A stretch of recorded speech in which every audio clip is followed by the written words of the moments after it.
Bonjour et bienvenue dans cet audio qui s'intitule « À qui faire confiance ?» Qui écoutes-tu ? Je me suis dit que je voulais parler de ce sujet puisqu'il y a 15 jours, j'étais en formation. J'ai fait une formation intensive en libération psycho-émotionnelle, ce qui était très intéressant. Et en fait, je me suis dit que je ne communiquais jamais sur toutes les formations que je suis en parallèle et que c'était peut-être le bon moment de le faire. En effet, tu n'es pas sans savoir que je suis coach professionnel, donc coach diplômé, et qu'en tant que coach, pas coach autoproclamé ou coach parce que ça fait bien, mais quand on est coach diplômé, on a comme obligation de la formation continue. Et c'est bien normal.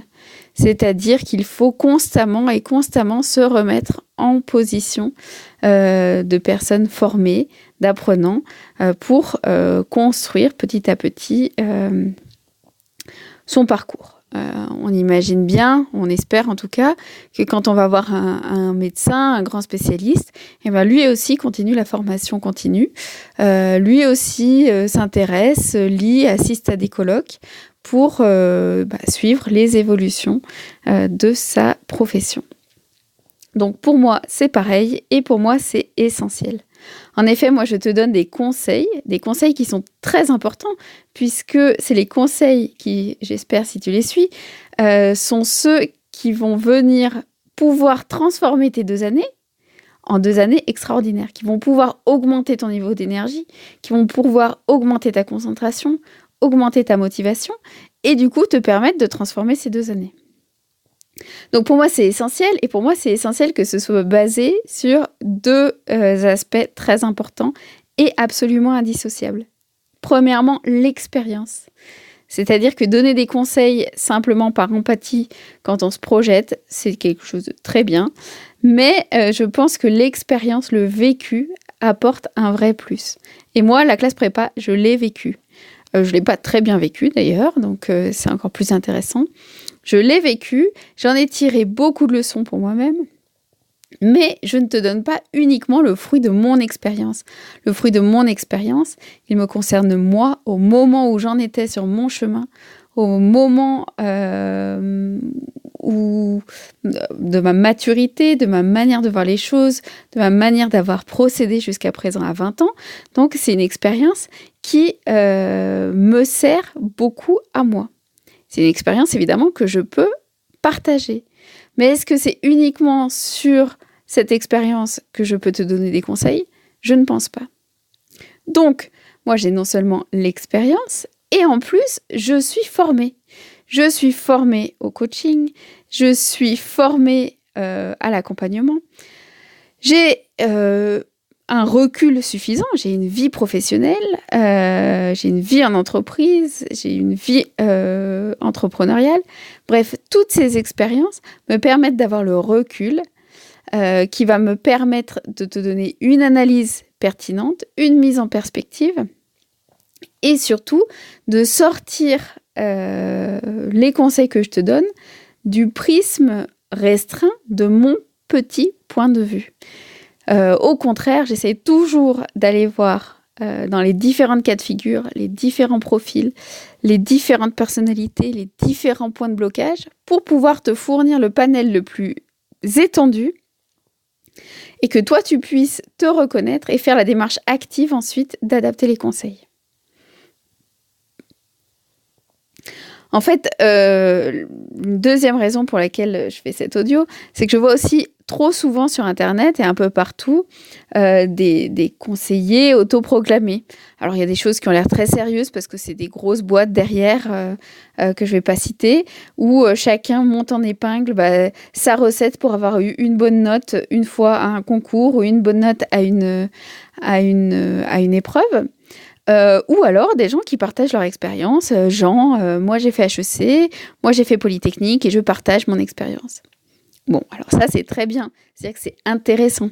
C'est intéressant parce que ça peut te donner des idées, ça peut te donner des pistes, ça peut tout simplement te donner le parcours de quelqu'un d'autre.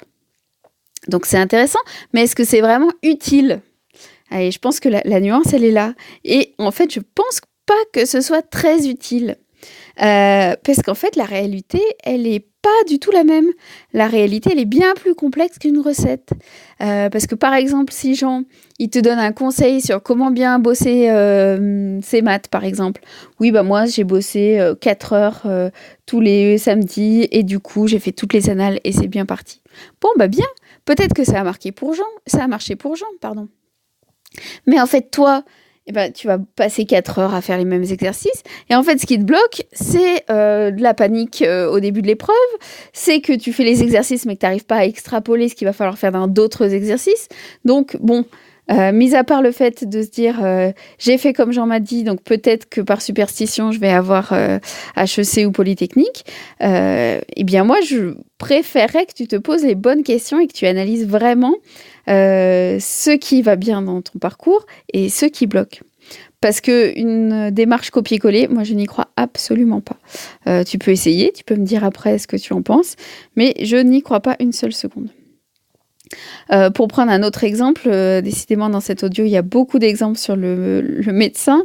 Mais par exemple, quand on est malade, donc c'est juste un exemple parce que je dis pas que tu es malade à l'heure actuelle. Je te dis simplement qu'il te manque sûrement plein de clés ou de points de vue ou d'idées ou de perception de tout ce qui peut influer sur ta performance. Bref, quand on est malade, on va voir un médecin. Alors, évidemment, on peut aussi demander au voisin, à sa sœur, son cousin, et peut-être que l'un des membres de son entourage va avoir un truc, une astuce pour faire partir les verrues, pour soigner le mal de gorge. Et ça, c'est très valable. Ça ne veut pas dire que c'est pas du tout valable. Tu peux bien sûr dire, bah là, oui, c'est intéressant. Moi aussi, je vais peut-être essayer cette astuce, ce truc, ce petit remède. Ça peut essayer de me soigner. Mais souvent, c'est bien plus complexe. Et tu vas avoir un médecin, quelqu'un qui a le recul et qui a l'expérience, qui voit beaucoup de gens avec les mêmes types de problématiques, bien qu'ils soient différents. Donc avec les mêmes types de problématiques au quotidien. Et tu vas lui demander son avis. Et le médecin, de par sa formation continue, sa pratique et le fait qu'il voit beaucoup de cas de figure, il va te donner un diagnostic qui va être bien plus précis, bien plus efficace et qui peut-être va être le seul qui va fonctionner dans ton cas. Donc voilà, donc en conclusion, moi ce que je voulais juste dire, c'est que ce soit mon accompagnement ou celui de quelqu'un d'autre, eh bien fais attention à qui tu suis sur Internet, sois un esprit critique et suis les gens qui ont une vraie compétence et qui sont persuadés et qui sont bien formés pour et qui sont bien outillés pour t'aider et te faire atteindre tes objectifs, tout simplement. Allez, bonne journée!